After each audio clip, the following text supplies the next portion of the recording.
guys, Alec Peirce of the ranch with a real problem this time. I've been losing sleep over this.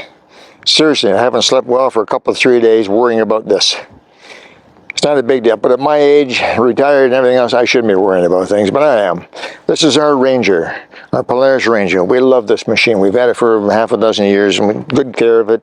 It's in great shape, runs really, really well. We work the bugger out of it. I think in some of my videos previously, you've seen I built a rack for around the back as we carry a lot of stuff. We love going out with it. It's great in the mud. Anyway, we love this Ranger, okay?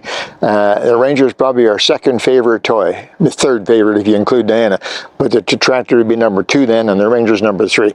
But anyway, really like this Ranger. But I noticed a few weeks ago that one of the boots was torn on the rear axle shaft. Not an uncommon problem, particularly with us here, you know, working in the bush and so on. Sticks get into the boot, rip it off, but it's been off for a while and it's getting noisy, and so I knew I had to change the boot on that axle shaft.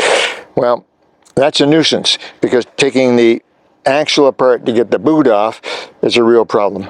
And it says in the service manual, 2 or 3 quick jerks and it'll come apart. Yeah, right.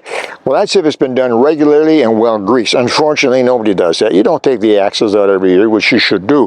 I put on some anti-seize grease. You just don't. So this particular left-hand axle has been a problem. I tried the little jerks.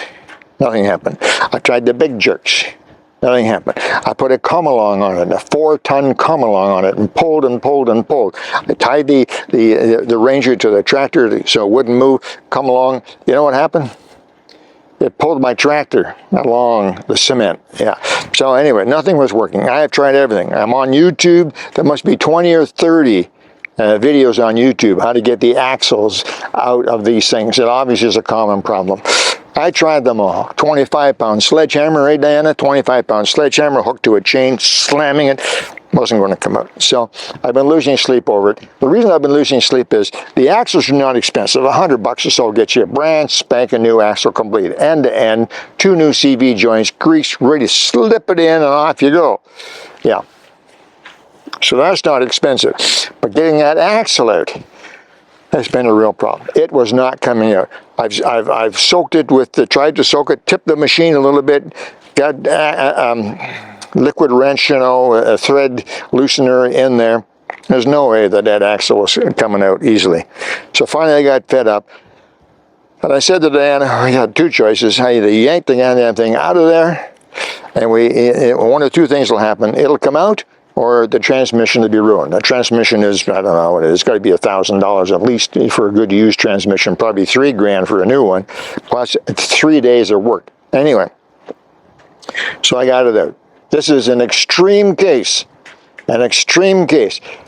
Basically, you cannot get the axle out of the transmission.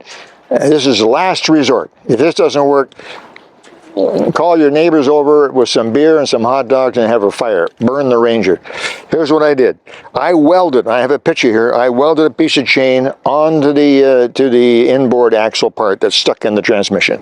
I welded it on there to the chain. Here's a picture. And then take a little closer look here, Diana. I hooked a chain up to that piece of chain that's welded to the axle. I ran that piece of chain out here, and I put a piece of cable on. I wanted to use cable because cable is less likely to fly around. If it breaks, it'll fly, but it's not unlike a chain. I hooked the cable up to the back of my F-150. We're going to get that axle out, or we're going to cause some major damage. Now, I spent a lot of time on YouTube, and I've seen some pretty silly things on YouTube. So the next thing I did, I took a piece of moving blanket. I put a piece of moving blanket over this whole thing. I've seen too many YouTube videos where some guy is trying to do something like this, yank that out, or more commonly trying to yank a root. And he yanks it out, and it goes flying. In one case, it flew right through the rear window of the F-150, destroyed his rear window. And other things even worse. So I put a piece of moving blanket over it, and then I jumped into the truck and yanked it out of there. Okay, Di? You better stand back, sweetheart.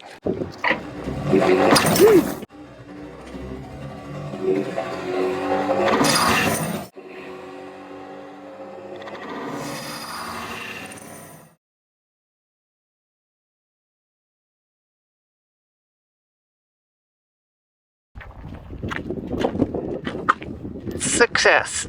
So you've seen that dramatic footage of my taking out the thing. Now, to be perfectly honest, by the time I got to this point where I was welding chains onto parts of my Ranger and hooking up to the back of my F-150, you can gather that I was fed up. I was frustrated. I had no idea if this would work. I couldn't see why it wouldn't, but I didn't know for sure. But I was fed up. I didn't care. Okay, I was going to yank that thing out of there, come heck or high water. If the whole Ranger got ruined, if my windmill fell over, I didn't care. It was over with. Fortunately, it came out. But here's the problem. Obviously, it's not been off for a very long time, and I got to be honest with you. I've owned this Ranger from new, so this isn't entirely my fault. Won't ever happen again. And you can see the rust in here. You can see how this whole splined shaft is rusty as a devil. It's in there for good. Now, there's that little spring clip. Right there's that little spring clip. That actually, let me see if I can get it out of there without too much trouble. That actually holds this in place. You can see it there. Can you zoom in there, Di? See that little spring clip right there? That's it.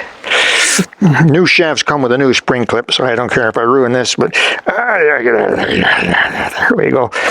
There it is right there. It's rusty too. And there's the groove. Now you see, here's the real problem. I don't think this rust is a big deal. And I did spray this with WD, but there's the groove. You can see, look at the rust coming out. The groove is full of rust, you see. So the little steel ring, snap ring that fits in there is full of rust. And the theory, just to recap, is this slides in into a splined hole, slides in, and as it slides in, this leading edge is rounded. As it slides in, when it comes to the snap ring compresses. So it'll slide right in. And then at the back end of the splined hole, there's a groove. And when the ring, this little snap ring gets to that groove, it pops open and holds this in place. Now, it just holds it in lightly, you know, it's because you're supposed to be a couple of quick jerks and it comes right out, right? Yeah, right. So anyway, so there's the problem. You understand the problem. Basically rust. Yeah, but I got it out. And just to show you exactly what that looked like, it's very simple. I'm a butcher. I actually was a butcher by trade at one time. This is butchering, but I welded right on there. You can see I just took a piece of chain and I actually welded right on there, stick welded right on there. One end on that side, one end on this side, and I hooked this up to the pickup truck. Yank! And it finally came out. So there you go. Here's the whole thing. I've given Kevin some pictures. I don't know if that's beneficial to you, but what the heck. It was interesting. It was fun, actually, a bit of an adventure. Fun. Okay, that's it. Alec Peirce at the wrench. We got my UTV rear drive shafts out. New one's in. I'm out of here. Bye-bye, guys.